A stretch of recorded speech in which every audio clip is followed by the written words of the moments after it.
Salam, hörmətli izləyicilər. Zəhmət olmasa videonu bəyənin və səhih olan şəxslər məlumatı bilsin.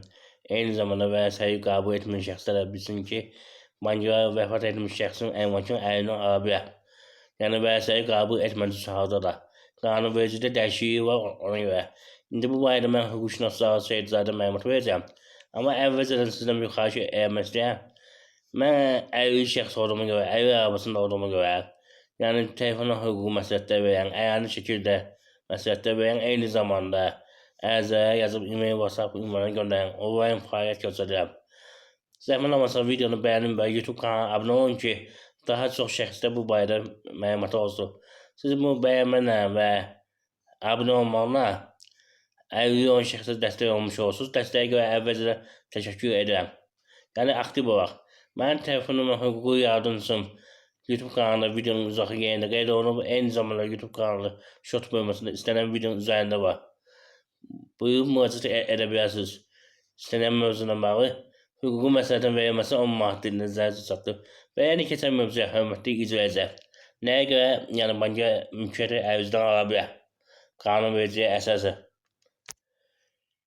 Belə ki, 26 dekabr 2023-cü il Ali Məhkəmənin qərarı əsasında vəfat etmiş şəxsin qohumuş, yəni vərəsəsi əgər 3 ay ərzində vərəsəyi payını imtina etmirsə, rəsmi şəkildə o payı qəbul etmiş hesab olunur. Yəni ki, qabaq qanun elə də öyle. Qabaq qanun elə idi ki, son 3 ay ərzində gedib payı götürməliydin. Götürmədiyin halda imtina vermiş hesab olunurdu. Yəni imtina etmiş hesab olunurdu. Hörmətli izləyicilər. Amma indi qanun dəyişib. Əgər imtina etmirsənsə götürmüş hesab olunursa, yəni vərəsə kimi tanınır. Amma ondan sonra gedib pay götürməlisiniz, belə şəhadətnamə almalısınız, ev üçün çıxarış almalısınız və digər məsələlər etməlisiniz ki, əmlak sizə qalsın. Amma köhnə qanunda dediyim kimi, əgər 6 ay ərzində gedib götürmürsünüzsə, o halda imtina etmiş hesab olunuruz və pay da başqa vərəsəyə verildi. Amma artıq indi elə deyil. Ona görə də banka gözləyir 3 ay ərzində siz imtina ərizəsi verdiniz ki, payda imtina edirəm. Əgər vermədinizsə vərəsə kimi banka sizdən iddia verəcək və sizdən həmin pulu tələb edəcək. Vəfat etmiş şəxsin borcu. Eyni zamanda bu borcu tək bankaya yox, şirkətlər, təşkilatlara tələb edə bilər. Kiminsə borcu var. Eyni zamanda vətəndaşlar borcu varsa onlar da tələb edə bilər. Nəzərə alın.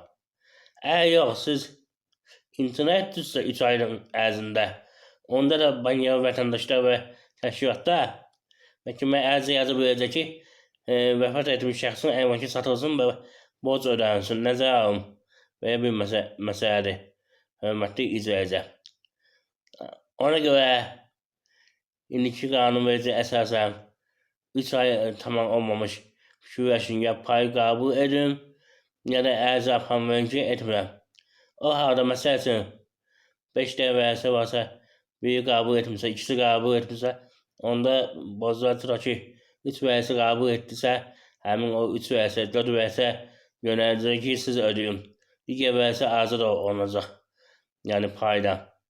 Paydan azad olunduğuna görə borcların da azaddır. Nəzərə alın. Yəni borc ödənməyəcək. Belə bir məsələ var. Hörmətli izləyicilər. Əsas məsələdən biri də bu. Amma dekabrın 26-sı 2023-cü ilə qədər elə döydü. Ölmüş şəxsin qohumları vərəsə payını qəbul etmirdi. Mülkiyyət ev ölmüş şəxsin adında qalırdı. Banka pulu tələb edə bilmirdi. Yəni çıxır gelirdi. Amma indi elə deyil. Tələb edəcək. Nəzərə alın. Ona görə qərarlaşdım 3 ay ərzində. 3 ay tamam olmamış. Hörmətli izləyicilər.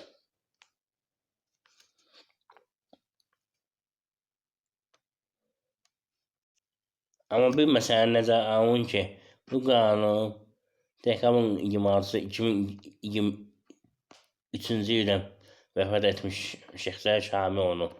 Yəni onların vərəsələrinə və onlara. Amma ondan əvvəl kimsə vəfat edibsə, yəni qanunun şamil olmayacaq. Həmin şəxsin adında qalıbsa, bank yeni pul təb edib bilməyəcək. Yəni versə də.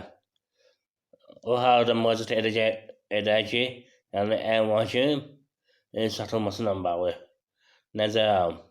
Gecə versə yoxdur, satın mənim pulumu verin. Versə payı qəbul etməyib. Nəzərə alın. Ola bilsin ki, insan dekabrda yox, 2023-cü ildə noyabrda vəfat etsin. O halda o da nəzərə alın köhnə qanuna.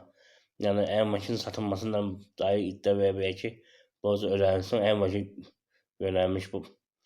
Yəni borcdan çıxılsın. Belə deyək də. Nəzərə alın. Hörmətli izləyicilər. Bir daha qeyd edirəm ki, telefon hüququ məsələdən baxsın.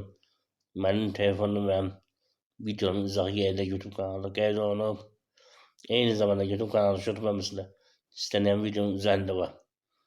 Ayaqda saxlaya bilərsiniz.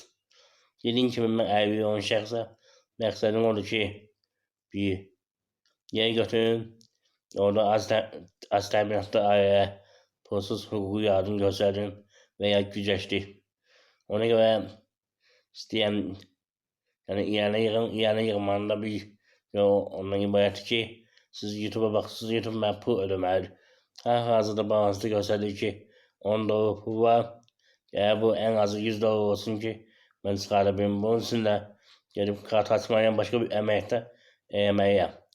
Ona görə sizdən xahiş edirəm ki, operativ olaraq video baxış sayını çoxaltmaq üçün videonu bəyənin. Bəyənin ki, daha çox şəxsi yəni baxsın. Vacib bir məsələdir. Eyni zamanda kim istəsə, yəni dediyim kimi, videonun izahı yerində həm telefonuma var, həm kartnuma var. Hüquqi məsələ tanımaqdan əlavə kanala iyanə də edə bilərsiniz. Bir daha qeyd edən ki, telefon hüquqi məsələtin verilməsi 10 manatdır. Eyni zamanda əyani. Kim necə istəyirsə, hörmətli izləyicilər, buyurun müraciət edin. Və bundan da əlavə qeyd edin ki, əgər zərərdə yazım e-mail WhatsApp ünvanına göndərirəm. Biraz aktiv olaraq, başqalarının belə deyək, YouTube kanalında milyonlarla baxış var, 100 milyonlarla baxış var. Amma məndə cəmi abunə 5200. Bunu heç olmasa 10 minə satıraq da operativ olaraq. 10 min düzdür, biraz vaxt da aparacaq. Heç olmasa bu 6 minin satılmaq üçün 800 nəfər adam lazımdır. Heç olmasa 800 nəfər abunə olsun. Baxan kimi abunə olun ki, daha operativ iş geçsin. Bir də bəyənin. Bəyənməklə abunə olmaq hörmətli izləyicilər. Yəni qeyd edəm, pulsuzdur. Nəzərə alın. Yəni sizdən pul çıxmır. O pulu onsuz da məni YouTube ödəyəcək. Yəni siz yox. Baxışa görə. Ona görə biraz aktiv olaraq imkan daxilində. Diqqətli görə sağ olun. Sağ olun.